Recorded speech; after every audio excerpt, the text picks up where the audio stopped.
ಕಾರ್ಯಕ್ರಮಗಳನ್ನ ಇವತ್ತು ಜನಪ್ರಿಯವಾಗಿದ್ದಾವೆ. 5 ಗ್ಯಾರಂಟಿಗಳು ಇರ್ಬೋದು, ಒಂದು ಒಳ್ಳೆ ಅಡ್ಮಿನಿಸ್ಟ್ರೇಷನ್ ಎಲ್ಲ ಕೊಟ್ಟು ಅದನ್ನು ಮುಂದುವರಿಸಿಕೊಂಡು ಡಿ ಕೆ ಶಿವಕುಮಾರ್ ಅವರು ಕೂಡ ಅದೇ ರೀತಿಯಲ್ಲಿ ಒಳ್ಳೆ ಆಡಳಿತನ ಇವತ್ತು ಕರ್ನಾಟಕದ ಜನಕ್ಕೆ ಖುಷಿಯಾಗೋ ರೀತಿಯಲ್ಲಿ, ಸಂತೋಷ ಆಗೋ ರೀತಿಯಲ್ಲಿ ತಗೋಬೇಕು ಅನ್ನೋದು ನಮ್ಮೆಲ್ಲರ ಪಕ್ಷದ ಉದ್ದೇಶ ಆಗಿರೋದ್ರಿಂದ ನಾವು ಈ ಥರ ಇದನ್ನು ಸಿಂಪಲ್ ಆಗಿ ತಗೋಬೇಕು ಅನ್ನೋ ಒಂದು ಇದನ್ನು ಡೈರೆಕ್ಷನ್ನ ನಾವು ಇವ್ರಿಗೆ ಪಕ್ಷದಿಂದ ಇವತ್ತು ತೀರ್ಮಾನ ಮಾಡಿ. ಆದ್ದರಿಂದ ಈ ಒಂದು ಕಾರ್ಯಕ್ರಮ 3ನೇ ತಾರೀಕು ನಡೀತದೆ.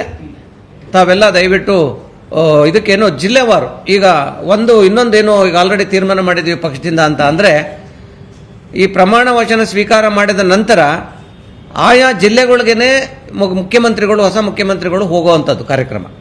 ಜಿಲ್ಲಾ ಹೆಡ್ ಕ್ವಾರ್ಟರ್ಸಲ್ಲಿ ಅಲ್ಲೇ ಹೋಗಿ ಕಾರ್ಯಕರ್ತರದ್ದು ಮತ್ತು ಜನಗಳದ್ದು ಆಶೀರ್ವಾದ ತಗೊಳ್ಳುವಂಥ ಕೆಲಸನೂ ಕೂಡ ಮಾಡಬೇಕು ಅಂತ ಡಿಸೈಡ್ ಮಾಡಿದ್ದಾರೆ. ಅದರಿಂದ ಅಲ್ಲಿಗೆ ಬರೋದ್ರಿಂದ ಇಲ್ಲಿಗೆ ಬರೋ ಅವಶ್ಯಕತೆ ಇಲ್ಲ. ದಯವಿಟ್ಟು ಪಾಸು ಗೀಸು ಯಾವುದೂ ಇಲ್ಲ, ಯಾವುದೂ ಮಾಡಿಸಿಲ್ಲ.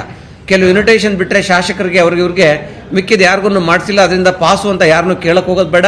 ಹಾಗೆ ಅಲ್ಲಿ ಬಂದು ಯಾವುದೇ ರೀತಿಯಲ್ಲಿ ನ್ಯೂಸೆನ್ಸ್ ಕ್ರಿಯೇಟ್ ಆಗದ ರೀತಿಯಲ್ಲಿ ನಡ್ಕೊಂಡ್ರೆ ಅದು ಒಂದು ಕಾಂಗ್ರೆಸ್ ಪಕ್ಷಕ್ಕೆ ನೀವು ಒಂದು ಒಳ್ಳೆಯ ಮೆಸೇಜನ್ನ ಕಾಂಗ್ರೆಸ್ ಪಕ್ಷದ ಥ್ರೂ ಕಳಿಸ್ತಂಥ ಒಂದು ಕೀರ್ತಿ ನಿಮಗೆ ಸಿಗುತ್ತೆ. ದಯವಿಟ್ಟು ಯಾರು ಬಂದು ಅದನ್ನು ಗೊಂದಲ ಮಾಡಬಾರ್ದು ಅನ್ನೋದನ್ನು ನಾನು ರಿಕ್ವೆಸ್ಟ್ ಮಾಡಿ ನಾನೆಲ್ಲ ಕಾರ್ಯಕರ್ತರಿಗೆ ಮತ್ತು ಅವರ ಅಭಿಮಾನಿಗಳಲ್ಲಿ ನಾನು ಕೇಳ್ಕೊಳ್ಳೋಕ್ಕೆ ಇಷ್ಟಪಡ್ತೀನಿ.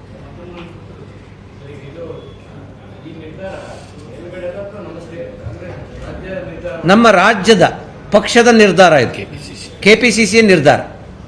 ಸೊ ನಾವು ಅದನ್ನು ಇವ್ರಿಗೆ ಕೇಳಿದ್ವಿ. ಅದಕ್ಕೆ ಅಧ್ಯಕ್ಷರು ಕೂಡ ಬಹಳ ಮುಕ್ತವಾಗಿ ಒಪ್ಕೊಂಡ್ರು.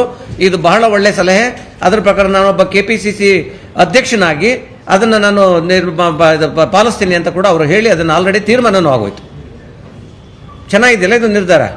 ಜನಸಾಮಾನ್ಯರಿಗೆ ತೊಂದರೆ ಆಗದೇನೆ, ಪೆಟ್ರೋಲ್ ರೇಟು ಜಾಸ್ತಿ ಆಗಿದೆ, ಅವ್ರಿಗೆಲ್ಲ ಗೊಂದಲಗಳು, ಅಷ್ಟೆಲ್ಲ ರೇಟ್ನೆಲ್ಲ ಇದೆಲ್ಲ ಹಾಕಿಸ್ಕೊಂಡು ಪೆಟ್ರೋಲು ಡೀಸೆಲ್ ಮಿತವೇ ಈಗಲಿಂದನೇ ಪ್ರಾರಂಭ ಮಾಡಬೇಕು ಅನ್ನೋದನ್ನು ನಾವು ಪ್ರಾರಂಭ ಮಾಡಿ.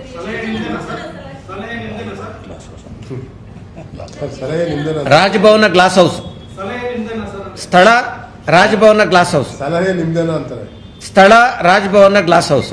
ಇನ್ನೇನಾದ್ರೂ ಇದ್ರೆ ತಾವು ಕೇಳ್ಬೋದು. Thank you very much. ಅದು ನಿರ್ಧಾರ ನಮ್ದಲ್ಲ. ಇವಾಗ ಆಲ್ರೆಡಿ ಈಗ ಇದು CLP ನಾಯಕರಾಗಿ ಆಯ್ಕೆಯಾದ ನಂತರ ಸಿದ್ದರಾಮಯ್ಯನವರು ಅವ್ರಿಗೆ ಅದನ್ನು ಹಸ್ತಾಂತರ ಮಾಡಿದ ಮೇಲೆ, ಅವ್ರನ್ನ ನಾಯಕರನ್ನ ಮಾಡಿದ ಮೇಲೆ ನಮ್ಮ ಪಕ್ಷ ಎಲ್ಲ ಅದು ತದನಂತರ ಅದು ನಿರ್ಧಾರ ಆಗುತ್ತೆ, ಅದು ಡಿಸಿಷನ್ ತಗೋತಾರೆ. ಇನ್ನು ಇಲ್ಲಿ ತನಕ ಏನು ಅಂತದ ಚರ್ಚೆಗಳು ನಡೆದಿಲ್ಲ. ಯಾಕೆಂದರೆ 3ನೇ ತಾರೀಕು ಪ್ರಮಾಣವಚನ ಸ್ವೀಕಾರ ಮಾಡೋದ್ರಿಂದ ಬಹಳ ಟೈಮ್ ಇದೆ, ಸಾಕಷ್ಟು ಸಮಯ ಇದೆ. ಆ ಸಮಯದಲ್ಲಿ ಅದನ್ನು ನಿರ್ಧಾರ ತಗೋತಾರೆ. ನಮ್ಮ ಪಕ್ಷ ಹೈಕಮಾಂಡ್ ಏನು ನಿರ್ಧಾರ ತಗೊಳುತ್ತೆ ಅದಕ್ಕೆ ಬದ್ಧವಾಗಿದ್ದಾರೆ ಪ್ರತಿಯೊಬ್ಬರು ಕೂಡ. Thank you.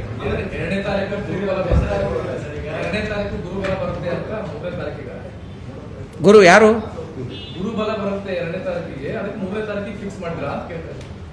ಸಂಪೂರ್ಣ ನ್ಯೂಸ್, ಇದು ನೊಂದವರ ಧ್ವನಿ.